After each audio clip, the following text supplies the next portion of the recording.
Welcome to our podcast. I'm Joseph. I'm Haley. I'm Tristan. And I'm Alex. And we're going to be talking about games, media, movies, music, pop culture, you name it. Name it, we'll talk about it. I'm Haley, also known as Hales on roosterteeth.com. I am an actress, and I'm also a gamer. I've been gaming ever since Final Fantasy VII came out. I'm into RPGs, first-person shooters, you name it, I play it. And my love of acting actually came from my love of video games, so that's where all of my expertise ties in. I've known about Rooster Teeth ever since the early days of RVB. I've never been one to join websites because, I don't know, it's just never been my thing other than Facebook or social media. But once I found that you could join the Rooster Teeth website, I decided to join up, which was a couple of months ago, and I've never turned back. I'm Tristan Whiting. I am a mechanical engineer by profession, a lifelong gamer starting way back in the early days of Zelda. Mortal Kombat 2 was the first game I remember playing. I've been a fan of Rooster Teeth since Season 1 of Red vs. Blue, but I only joined the site in 2012. I've attended 2 RTXs. I have pretty decent knowledge of movies and video games. And I'm Alex, Chaos Black 21 on the Rooster Teeth site. I am an avid gamer as well. I started back in the Sega Genesis days with Sonic 2. I was originally going to be an architect, but now I'm going into computer programming. So the computers have really excited me a bit. And I dabble a little bit in art, though they're very crappy drawings. And I'm Joseph. I'm a musician by trade, also a gamer, huge fan of Red vs. Blue. I joined the Rooster Teeth site about 8 years ago, and that was around, I think, Red vs. Blue Season 4. The math works out on that. I'm an avid storyteller. I've done journalism. I've done radio. I've even made a yearbook before by myself. And I work at a college playing the piano. And I do a lot of Dungeons & Dragons, as does Tristan, actually. Yes, I do. Can confirm. I said paladin till death. Unto death. And this is our podcast. This is our first episode. We'll be dedicating it to Monty. Monty Oum, who passed away recently, the animator at Rooster Teeth, who worked on Red vs. Blue, and his brainchild, Ruby. First became famous for Haloid and Dead Fantasy. That's how I found out that's my first introduction to Monty was Dead Fantasy. So I didn't find out about Dead Fantasy until after I knew that he was working on Red vs. Blue. See, yeah, I'm a big Final Fantasy person. That's Final Fantasy and Legend of Zelda and Sonic and all that was what I grew up on. And Final Fantasy has been something that I've always gravitated towards because the stories they tell are just amazing. And someone sent me a link of it one time. It was the one where the girls are dancing to G, that K-pop song G, Girls' Generation thing. And I was like, this is so cool. I wonder what else this guy does. This is really cool. And he really focused on Rinoa, and Rinoa is a character that I love. I've always related to her, and a lot of people don't like her. So the fact that he focused on her really made me happy, and I wanted to know more about this guy. And I found his Deviant art back in the day, Deviant art, and his artwork and all the work that he'd done was just amazing and beautiful. And the fact that he had brought 2 games, Dead or Alive and Final Fantasy, together and made them, and he focused on women. The fact that he focused on women was what really stood out to me.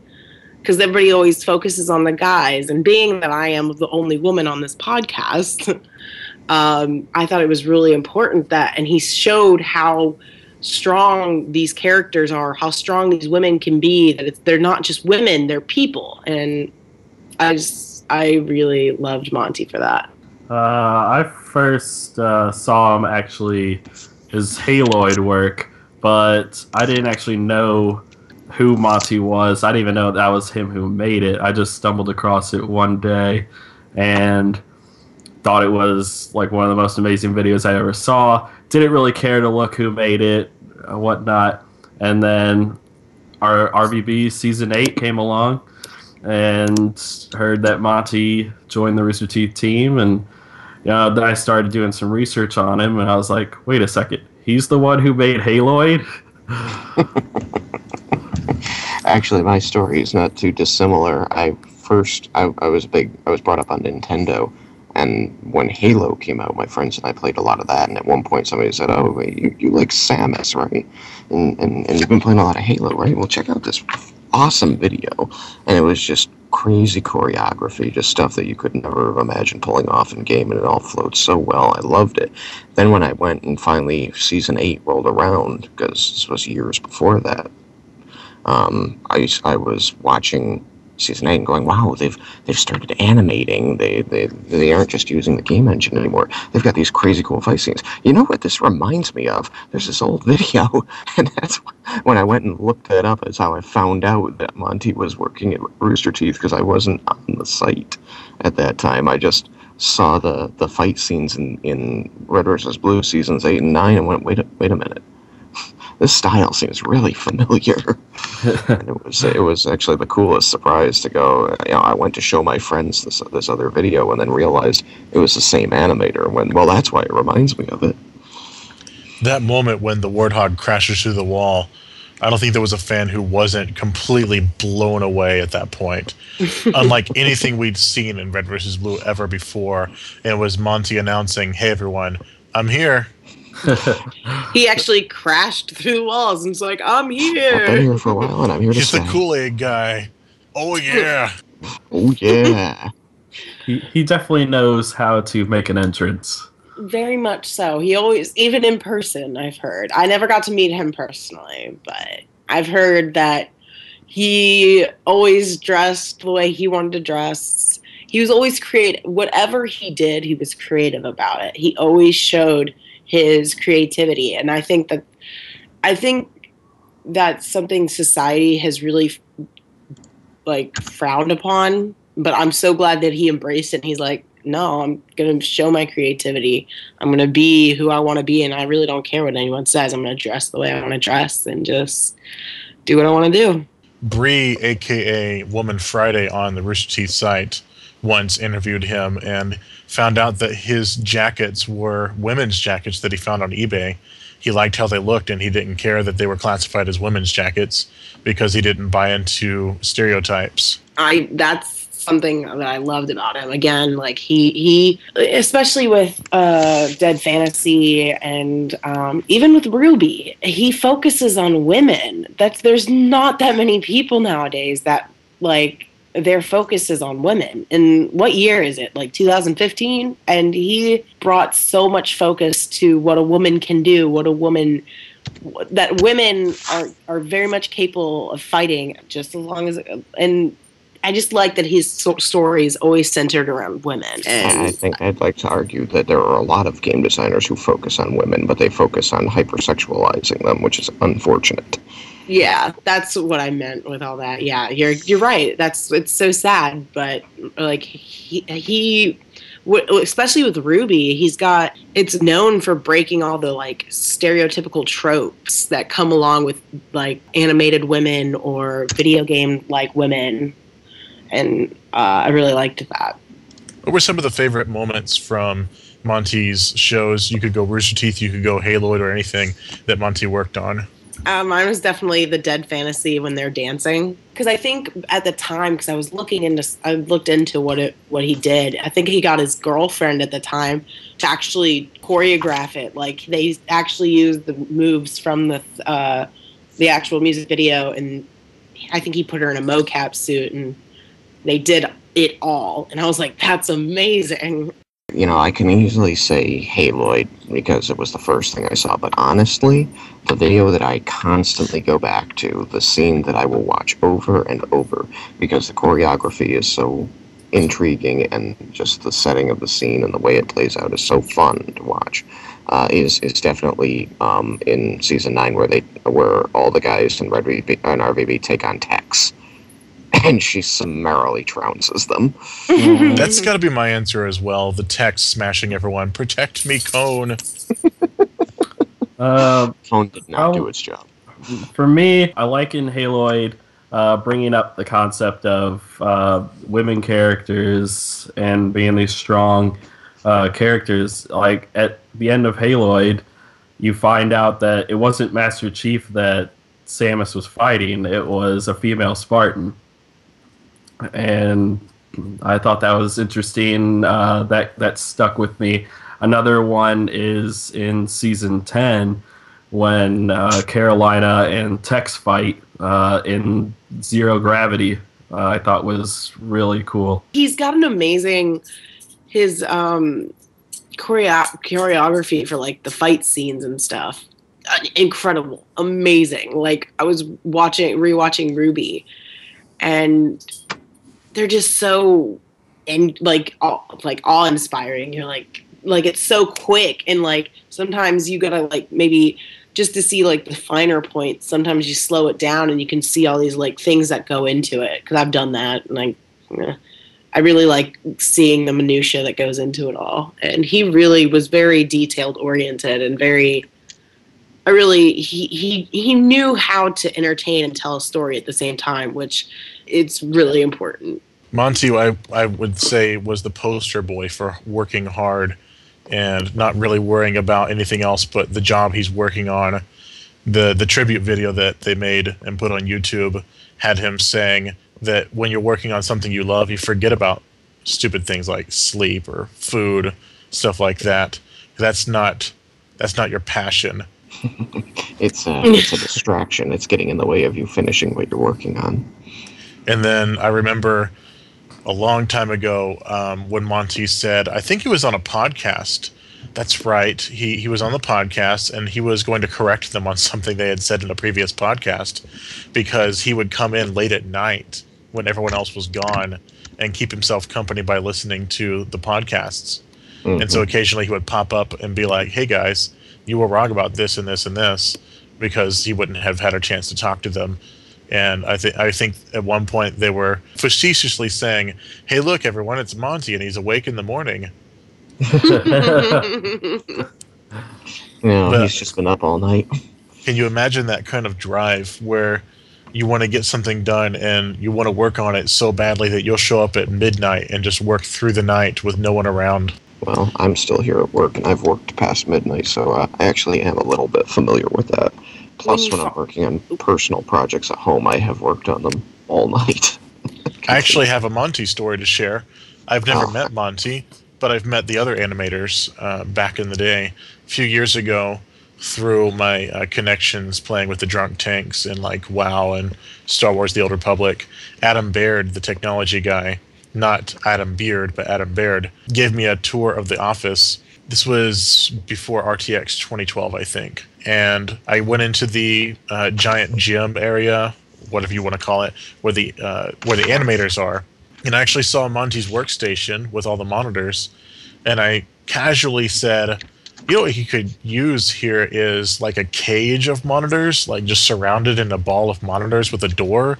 And all the animators, as if in unison, said, no, don't say that. Don't give him any ideas. He'll actually do it. If he did that, then he would have just put a cot in there and just lived there.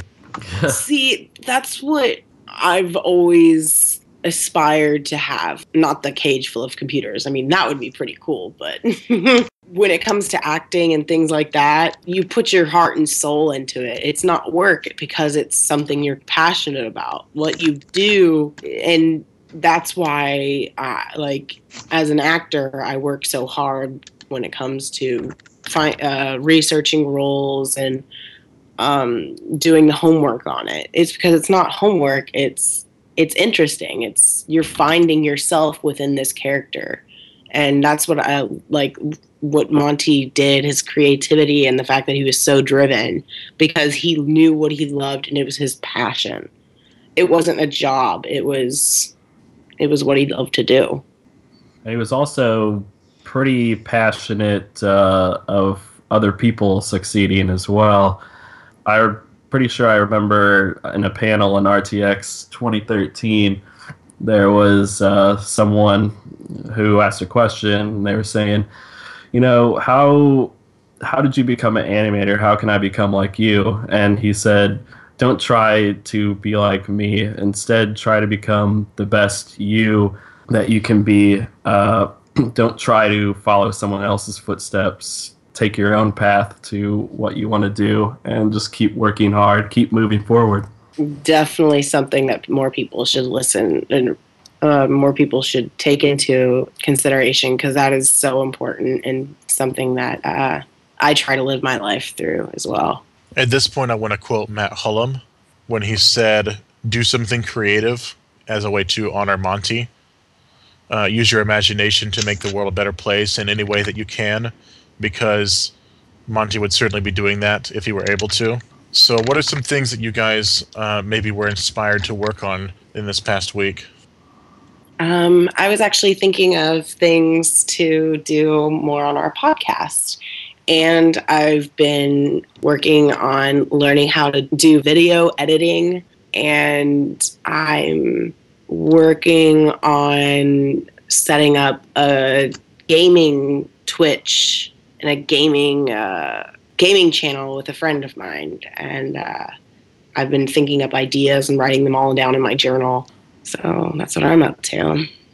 I've been contemplating doing a drawing, in honor of Monty. And at first I was thinking of doing this. I had the idea of having all the girls kind of laying on a hill from Ruby, and they would be looking up and they'd see the sun or the moon with kind of birds flying around it. That was Monty's signature. But I actually ended up finding a piece. Someone had basically the same idea that I did, and they obviously did a tremendous job, way better than I would have. So I'll probably link that in the description, that image. I think the person's name, at least on DeviantArt, is Nijuku. I even have it on my phone's locking screen. It's just beautiful.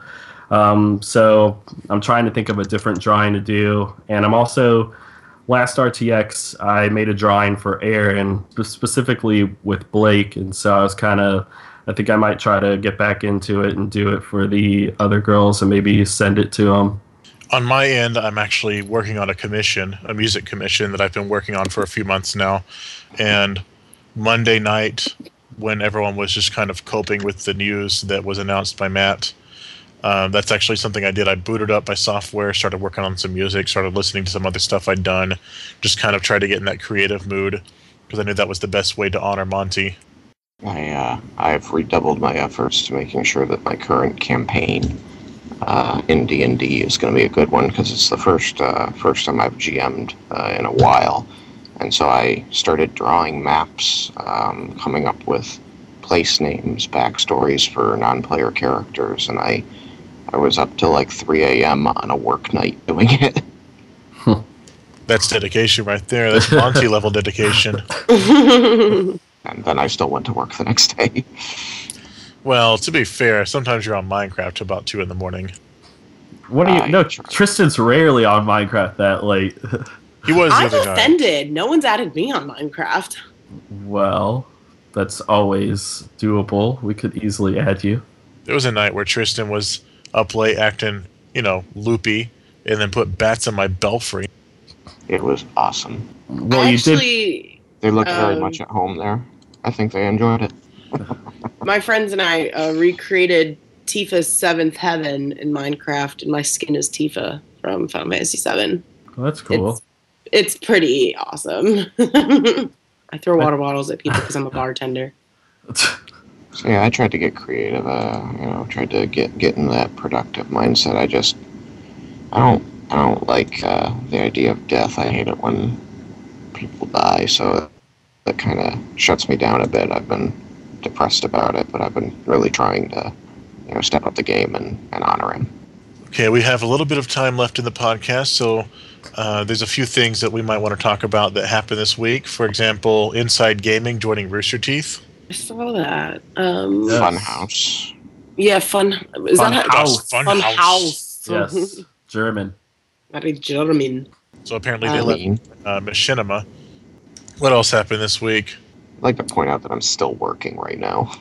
So dedicated. Well, I know tomorrow Bernie tweeted tonight saying that they have to come up with something new for the sponsor cast because the video that they wanted to put up was Super Smash Bros. And Nintendo has a new policy with videos.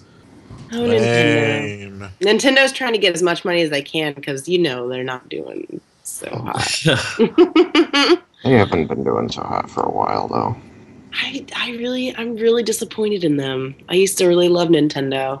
Nintendo hasn't been good since 64. Even though I do have I would say GameCube. GameCube. What they need to do is they need to release a console version of Pokemon with all of the regions, and they would make bank. Probably. Oh yeah, they definitely make bank. Pokemon Arena. I saw some cool stuff on YouTube today. A trailer for Daredevil. I'm gonna be interested to see that. I heard it's gonna be. It looks pretty dark too. Well, they've gotten really. I think they're trying to ride this whole superhero thing to Who isn't? death. Well, yeah, no doubt. I mean, have you seen all the superhero shows and movies that have been coming out? Green Arrow, we've got Gotham, we've got The Flash. I just want to know one thing. Are we complaining about the fact that TV is filled with superheroes?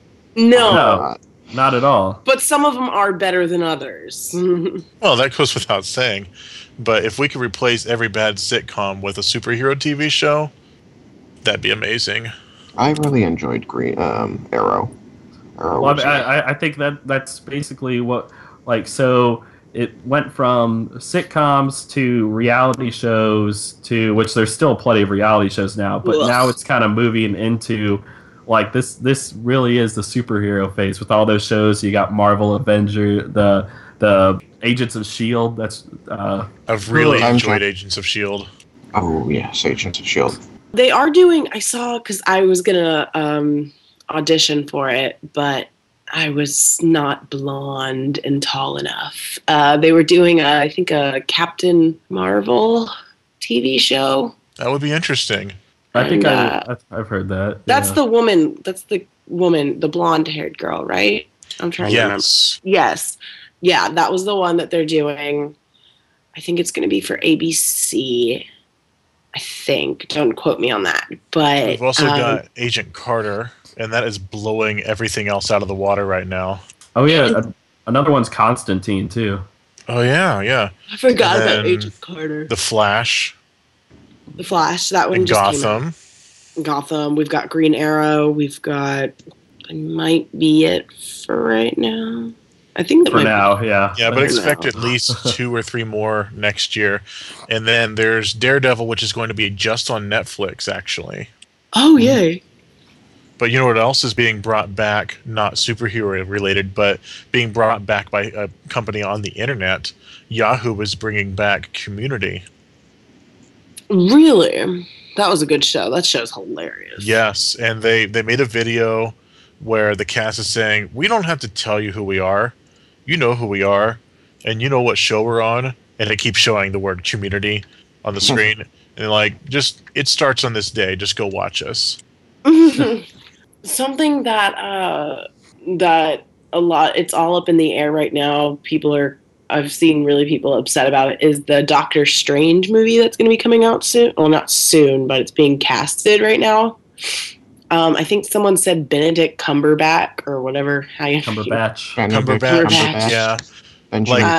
I know he's a decent actor, but I feel like that's not who they should have cast.